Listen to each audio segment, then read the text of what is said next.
کہ عوام نے ہی اپنے منتخب نمائندوں کا انتخاب کرنا ہے اور ان کو اسمبلیز میں لا کے بٹھانا ہے۔ اب اگر ان کے منتخب کردہ جو نمائندگان ہیں وہ ڈیلیور نہیں کر پاتے تو ایٹ دا اینڈ عوام کو صبر آ جاتا ہے، لیکن اگر کوئی غاصب جابر یا ڈکٹیٹر اس طرح کے کوئی کام کرتا ہے تو عوام میں اشتعال اور غصہ ڈبل ہو جاتا ہے۔ ناظرین، عمران خان کی کہانی ختم ہوئی یا نہیں، یہ بھی ایک کہانی ہے۔ عمران خان کی کہانی انٹل انلیس، کسی نے بہت خوبصورت جواب دیا، انہوں نے پوچھا کہ کیا پاکستان تحریک انصاف ختم ہو گئی؟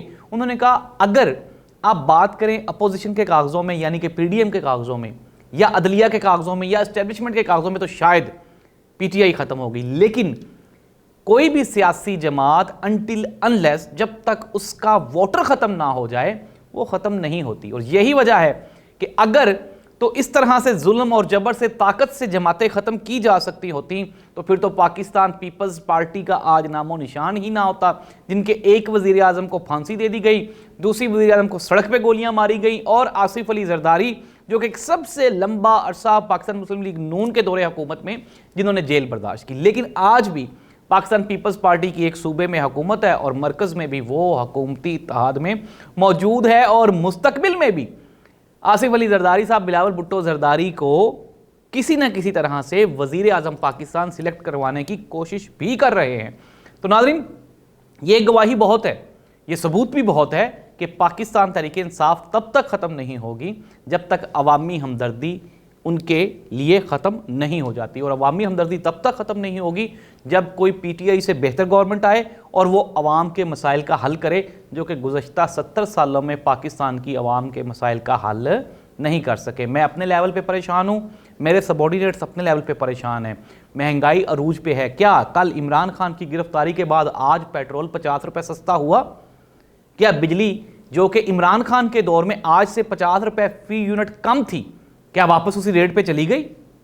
کیا آٹا جو کہ 1300 روپے کا تھیلا تھا، جو کہ اب 3000 روپے کا تھیلا ہے، کیا واپس 1300 روپے کا ہو گیا؟ جی بالکل بھی نہیں۔ سمپل جواب، بالکل بھی نہیں۔ کیا عوام خوش ہے؟ بالکل بھی نہیں۔ کیا عوام اپنے آپ کو آزاد محسوس کرتی ہے؟ بالکل بھی نہیں۔ کیا لوگ آج پاکستان چھوڑ کے باہر جانا چاہتے ہیں؟ جی ہاں، 14 اگست آ رہا ہے، آزادی کا دن ہے، لیکن اب بچے سوال پوچھتے ہیں کہ ہم آزادی کیوں مناتے ہیں؟ اس آزادی کا مقصد کیا ہے؟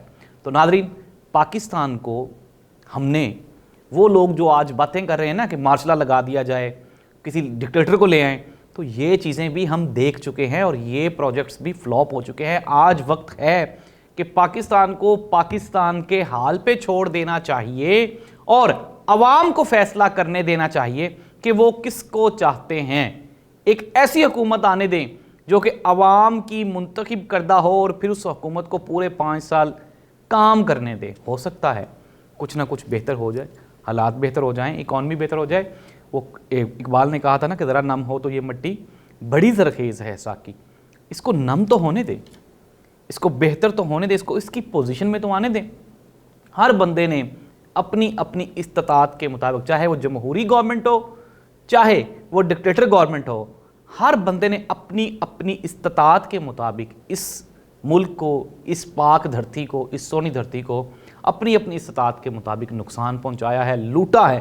لیکن اللہ تعالیٰ کی مہربانی، رحمت اور کرم اور ہمارے بزرگوں کی دعاؤں سے یہ پاکستان آج بھی قائم و دائم ہے۔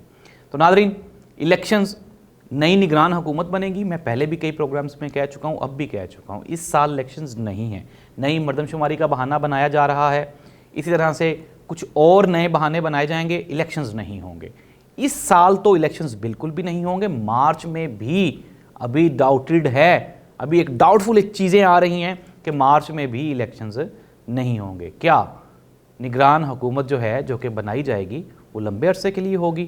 تو ناظرین، آپ صبر سے بیٹھیں کیونکہ یہ واقعہ ہی لمبے عرصے کے لیے بننے جا رہی ہے۔ کچھ چیزیں ایسی نکل آئی ہیں، ہمارے سورسز نے ہمیں بتایا ہے کہ آگے چل کے حالات جو ہیں وہ الیکشنز کے لیے سازگار نہیں ہیں، کیونکہ کوئی بھی سیاسی جماعت نہیں مان رہی کہ وہ الیکشنز میں چلی جائے۔ تو کون سا پروجیکٹ ہوگا، کس طرح سے کام کرے گا، یہ ہم بتائیں گے آپ کو پوری ریسرچ کرنے کے بعد اگلے پروگرام میں، کیونکہ وقت ختم ہو گیا۔ اللہ اس ملک کا حامی و ناصر ہو۔ اللہ حافظ۔